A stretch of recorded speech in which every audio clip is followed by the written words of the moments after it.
वकील बहू। जनक पेशे से एक बहुत अच्छी वकील थी, लेकिन कहते हैं ना, बहू कितनी भी बड़ी तोप क्यों ना हो, सास के सामने तो भीगी बिल्ली ही होती है। अरे जनक, क्या बात है। आज रोटी नहीं मिली अभी तक। ये तेरा कोर्ट नहीं है जो आज फैसला ना हुआ तो कल की तारीख मिल जाए। रोटी तो रोज वक्त में चाहिए। हाँ। माँ जी, रोटी तो कब की बन गई। मैंने आपको कहा तो खाना खाने के लिए। आप भी शायद सुना नहीं होगा। ओहो, जज नहीं हूं मैं तेरे कोर्ट की, सास हूँ सास। कोई दलील फालतू की मत देना यहाँ। बहुत जानती हूँ मैं इन वकीलों को। अपनी बात ऊपर रखने के लिए झूठ बोलने में जरा भी नहीं सोचते। तभी वहां जनक के ससुर आ जाते हैं। अरे भगवान, क्यों बेचारे के काम तो पूछती रहती है हमेशा। मैं भी तो था वहां जब ये आई थी तुझे रोटी खाने को बुलाने के लिए। सास को तो अब गुस्सा आ जाता है कि कैसे किसी ने बहू की साइड ले ली। अरे वाह जी वाह। वो तो मैं जानती थी कि कोई ना कोई गवाह तो ये पेश कर ही देगी। पर मैं तो अब सीधा खाना खाकर सोने जाऊंगी। मुझे आदत नहीं है किसी से बहसा बहसी करने की। पता नहीं कैसे ये वकील इतना दिमाग लगाकर खुद तो झूठ बोलते ही है, साथ में झूठे गवाह भी ले आते हैं। जनक को सास के ताने सुनने की अब आदत सी पड़ जाए। एक दिन जनक वकील की ड्रेस पर काला कोट पहनकर कोर्ट के लिए निकल ही रही होती है कि अरे कहाँ चली काला कौवा बनकर।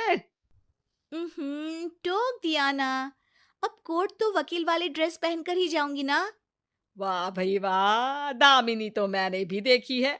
सन्नी पाजी ने ऐसा ही कोट पहना था और कहा था कि तारीख पर तारीख, तारीख पर तारीख। मतलब कि कोई बात करनी है तो बोलिए, वरना वक्त नहीं है मेरे पास खराब करने के लिए। अरे पता नहीं तुझ में क्या देखा मेरे बेटे ने। सारा दिन वकीलों वाली बहस करती है, भोली भाली सास के साथ। अच्छा सुन, जो इतनी बहस मेरे आगे करती है ना, जरा अपने बॉस से कर ले, जो 1 साल भी ना हुए तेरी शादी को और काले कपड़े पहना दिए। अंदर जा और लाल कोट पहन कर आ, पता तो चले कि नई नवेली शादी हुई है। अरे माँ जी, कोर्ट में मेरा बॉस क्या करेगा? ये तो पूरे देश की ड्रेस है वकीलों के लिए। लेकिन सास तो ठहरी सास। अच्छा, तो कोई जरूरत नहीं है 2-4 साल कोर्ट जाने की। शादी थोड़ी पुरानी हो जाए तब इजाजत दे दूंगी मैं तुझे काले कपड़े पहनने की।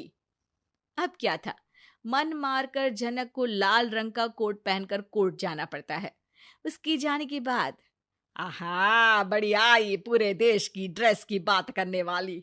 अरे पहना दिया ना लाल कोट। अब सास आए दिन या तो जनक को उसके काम का ताना देती या फिर उसका काम छुड़वा देने की धमकी। तंग आकर एक दिन जनक पति से कहती है, मैं सोच रही हूँ कि कोर्ट जाना बंद ही कर दूं। अरे क्यों यार, इतना अच्छा करियर है, क्यों छोड़ने की सोच रही हो? अरे लाल रंग का कोट पहनकर जाना पड़ता है।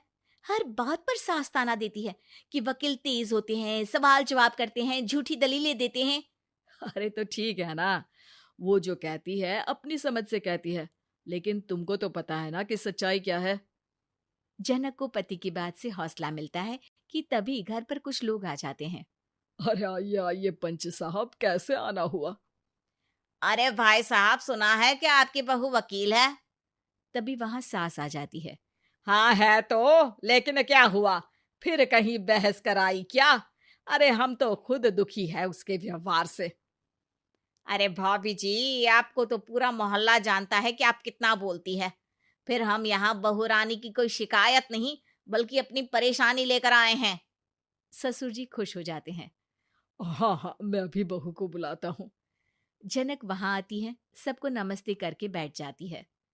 बहू रानी, हमारे गांव में बड़ी मुसीबत आ गई है। अब तो पूरे गांव की जिम्मेदारी मानो तुम्हारे कंधों पर है। अरे ना ना, इससे तो घर की जिम्मेदारी पूरी नहीं होती। ये गांव की जिम्मेदारी क्या लेगी? भाभी जी, आप चुप हो जाओ। यहाँ पढ़े लिखे लोगों की बात हो रही है। आप जाओ, जरा रसोई से सबके लिए चाय लेकर आओ। मैं कॉफी लूंगी। हाँ हाँ, वकील साहिबा के लिए कॉफी। सास सर पैर सब पटक कर वहां से निकल जाती है। बहू, गांव में पानी नहीं आ रहा है, पड़ोसी राज्य ने हमारा पानी रोक रखा है। इसका मामला तो बड़े कोर्ट में चलेगा पंच जी, लेकिन ऐसा क्यों? वो राज्य हम लोगों से पानी के पैसे मांग रहा है। अब आधे गांव में पानी की सप्लाई खत्म हो गई है बहुरानी। अच्छा पंच साहब, बात गांव की है तो मैं जरूर केस लड़ूंगी। यहाँ एक बार फिर सास की एंट्री हो जाती है। अरे वाह जी वाह, ये काम करवा लो आप हमारी बहू से, बहुत अच्छा करती है। मैं हूं सीधी सादी सास। इस लड़की ने कैसे लड़ लड़ कर मुझे साइड कर रखा है, ये तो अब आपको पता चल ही जाएगा। अरे भाभी जी, आपकी आवाज तो पूरे गांव को सुनाई पड़ती है जब आप बहू रानी को सुंदर वचन सुना रही होती हैं। अरे वकील बहू मिली है, फक्र करो फक्र। हाँ जी हाँ, सारी फकर तो हम लोग ही करें। खैर, अब जो केस लड़ेगी और पानी गांव में आ जाता है तो पंच साहब लिख कर देना होगा कि हैंड पाइप में सबसे पहले मेरी बाल्टी और घड़ा भरेगा। अरे फिर तो हम बहू रानी के नाम पर घर पर ही सप्लाई दे देंगे, लेकिन ये इतना आसान नहीं है। बहू, गांव के पास अभी वकील करने की भी पैसे नहीं है तो। अरे पंच साहब, ये मेरे गांव का मामला है, मैं आपसे एक भी पैसा नहीं लूंगी। सास को बहू की बात पर गुस्सा आ जाता है, लेकिन सबके जाने के बाद झनक मन लगाकर गांव की परेशानियों को दूर करने में लग जाती है। और वो दिन भी आता है कि झनक केस जीत जाती है। अरे आज तो प्लम्बर आकर घर तक पाइप लगा गया है। खुश हो जाओ, मेरे कारण तुम लोगों को घर के अंदर ही पानी मिल जाएगा।